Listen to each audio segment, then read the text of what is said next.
এখানে যে ছবিটা দেখছেন এই বাড়ির ভিডিওটি আপনারা দেখতে পারবেন। ভিডিওটি টানবেন না, আপনাদেরই কাজে লাগবে। ব্রিক্স ফাউন্ডেশনের বাড়ি কিভাবে করবেন।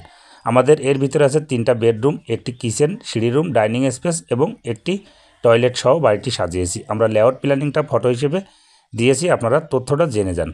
আমাদের এখানে ভিটগুলো খোঁচা হচ্ছে, ভিটগুলো ডিপ দেওয়া হয়েছে 3 ফিট, চওড়া করা হয়েছে 30 ইঞ্চি এবং 30 ইঞ্চি সলিং দিয়ে সিসি ঢালাই করে আমরা ঢালাইটি করে নিয়ে আমরা গাঁথনিগুলো পেতেছি এবং আমরা ঢালাইটি করেছি রড নিচে ব্যবহার করে এবং বালি দিয়েছি 1 ফুট। আপনারা এই ধরনের কাজগুলো করবেন, তাহলে আপনার ব্রিক্স ফাউন্ডেশনের কখনো বিল্ডিংয়ে ফাটল আসবে না এবং কাজটি অ্যাকুরেট হবে। আপনারা কাজ কখনো ফাঁকি দেবেন না। একটি বাড়ি করতে গেলে মহাজনের অনেক টাকা খরচ করে নিয়ে বাড়ি করতে হয়। আমাদের এখানে সিসি ঢালাই চলছে।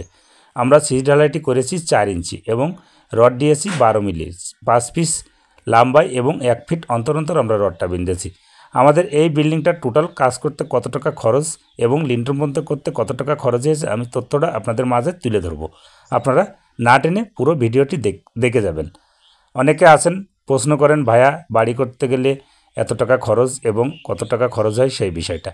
আমাদের এখানে পোতাপন্ত গাঁথনি আছে। এই গাঁথনি করতে আমাদের ইটির প্রয়োজন পড়েছে 5 গাড়ি এবং আমরা পোতার পরে একটা ড্যাম পুরো সুন্দর মানে করে দিয়েছি এবং আপনারা এইভাবে কাজগুলো করবেন, তাহলে আপনার বিল্ডিংটা কখনো ফাটল আসবে না এবং বিল্ডিংটা সুন্দর চকচকে এবং ঝকঝকে হবে। এবং একটি বিল্ডিং করতে গেলে বাড়ির মেন পজিশন আছে মেন গেট।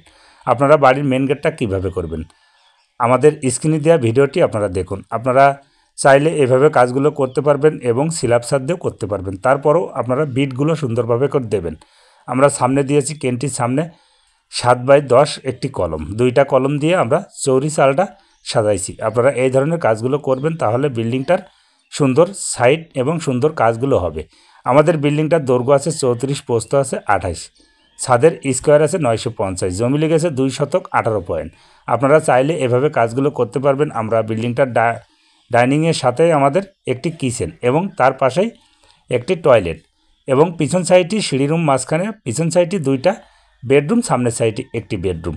বেডরুমের আমাদের প্রতিটা বেডরুমে 2টা করে জানালা রাখা আছে। আমাদের লিন্টন পর্যন্ত কাজ হয়েছে এবং আপনারা এইভাবে করবেন। লিন্টনের কাজগুলো সঠিকভাবে করার চেষ্টা করবেন, কাজটা যাতে অ্যাকুরেট হয়। আমাদের টোটাল এই পর্যন্ত কাজ করতে 1 নম্বর ইটির প্রয়োজন পড়েছে 9 গাড়ি এবং টোটাল ছাদ পর্যন্ত কাজ করতে পিকেটের প্রয়োজন আছে 3 গাড়ি। 3 গাড়ি এই জন্য আমাদের ফ্লোর ঢালাইটি এর সাথে হবে। এই জন্য আপনারা এভাবে কাজগুলো করবেন এবং টোটাল ছাদ দিয়ে লিন্টন দিয়ে নিচের রড লাগবে। টোটাল মিলে আমাদের এই বিল্ডিংয়ে লেগেছে 1550 কেজি। আপনারা চাইলে এভাবে কাজগুলো করতে পারবেন এবং কাজগুলো করবেন। ভিডিওটি যদি ভালো লেগে থাকে লাইক কমেন্ট একটু শেয়ার করবেন এবং টোটাল ছাদ পর্যন্ত আমাদের বিল্ডিংটার সিমেন্টের প্রয়োজন আছে 280 ব্যাগ। আপনারা চাইলে এভাবে কাজগুলো নিতে পারেন। ভিডিওটি যদি ভালো লেগে থাকে লাইক কমেন্ট একটু শেয়ার করবেন। নিত্য নতুন ভিডিও পেতে চাইলে আমার পেজটি ইউটিউব চ্যানেলটি ফলো করবেন। আমারই কাজ, আমারই মিস্ত্রি চলমান অবস্থায় আমি বিল্ডিংয়ের কাজগুলো আমার পেজ এবং ইউটিউব চ্যানেলে আমি দিয়ে থাকি। আমি কারোর কাজগুলো দিই না, হয়তো বা চোখের সামনে যদি কোনো ভুল কাজগুলো পেয়ে থাকি সেটাই দিই। আসসালামু আলাইকুম, ভালো থাকেন দর্শক।